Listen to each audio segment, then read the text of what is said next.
The colony market on Drakkar Prime buzzed with the usual chaos of interspecies commerce. Marcus wiped the sweat from his brow, adjusting the weight of supply crates on his exoloader. 3 years manning this outpost had taught him to ignore most distractions, but the small crimson shape huddled between two vendor stalls caught his attention. A dragon hatchling.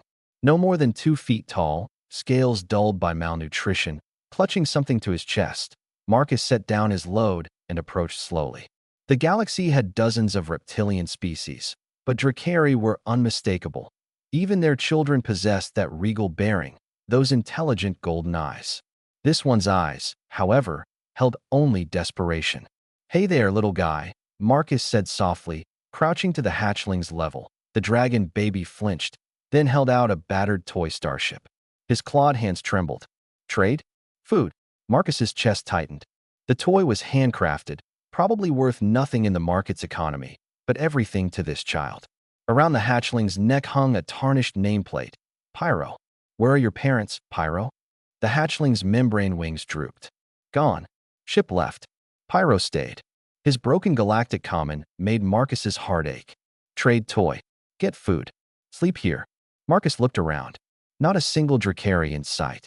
The colony hosted dozens of species, but dragons were rare this far from their homeworlds. Someone had abandoned this child in the most literal, cruel sense. "How long have you been alone?"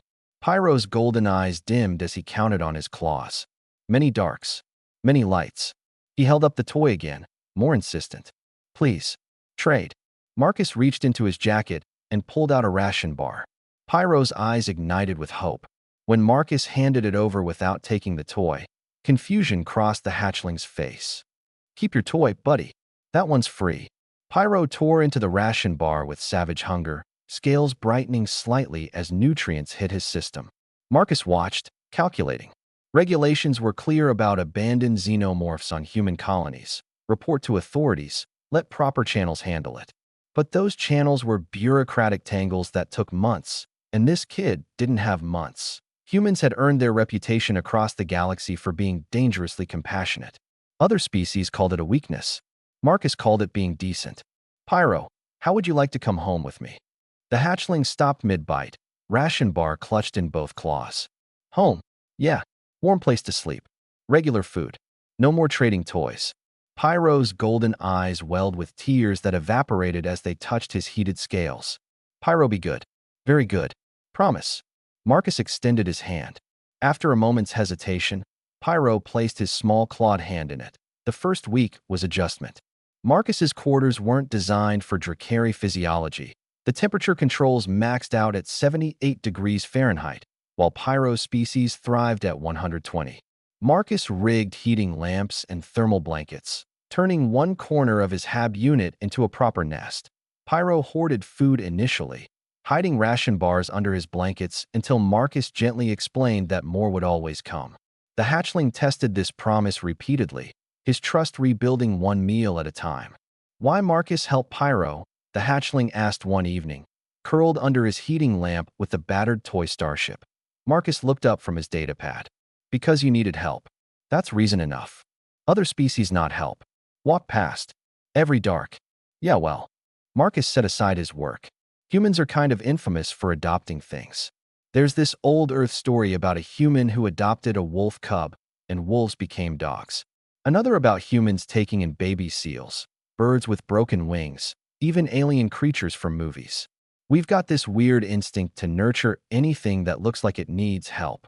Pyro tilted his head, processing. "Humans strange." "Probably. But strange isn't always bad." By the second month, Pyro's scales gleamed like polished rubies. He'd gained weight, his wings filled out, and his galactic common improved dramatically.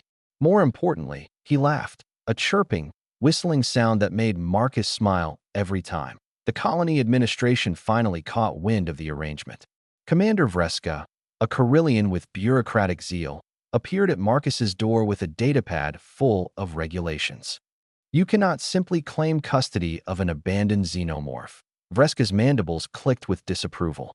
"There are protocols, forms, species-appropriate placement facilities." Marcus crossed his arms. "Pyro's been with me for 2 months. He's healthy, happy, and learning. What exactly would your facilities provide that he doesn't have here? Proper Dracari socialization, cultural education, connection to his heritage. His heritage abandoned him in a market to starve. Marcus's voice hardened. I'm giving him something better, a family. Pyro appeared in the doorway, clutching his toy starship. Marcus is Pyro's family. Pyro, stay with Marcus. Vreska's antennae twitched. The Carillion species valued collective responsibility, but even she couldn't argue with the bond clearly visible between human and hatchling. I will need to file extensive documentation, she said finally, and you'll require official guardianship certification. The process could take months. We'll wait, Marcus said, placing a hand on Pyro's shoulder. We're not going anywhere. 6 months after that market encounter, Marcus received his official guardianship certificate. Pyro had grown another foot, his wings now capable of short glides.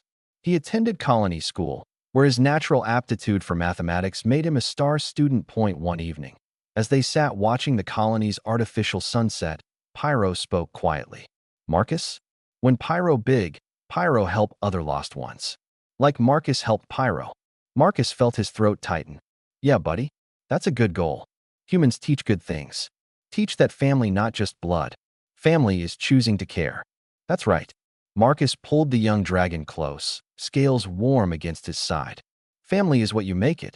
Pyro's golden eyes reflected the setting sun. Pyro glad human found him. Glad Marcus strange. Marcus laughed. Me too, Pyro, me too.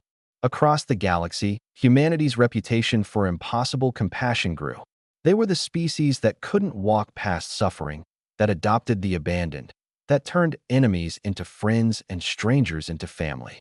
Other species called it foolish, dangerous, weakness, but in a cold universe, warmth was revolution, and sometimes, all it took was one human unwilling to ignore a desperate child's plea for help, and one small dragon learning that toys were meant for playing, not survival. That was the human way. That was the promise of home.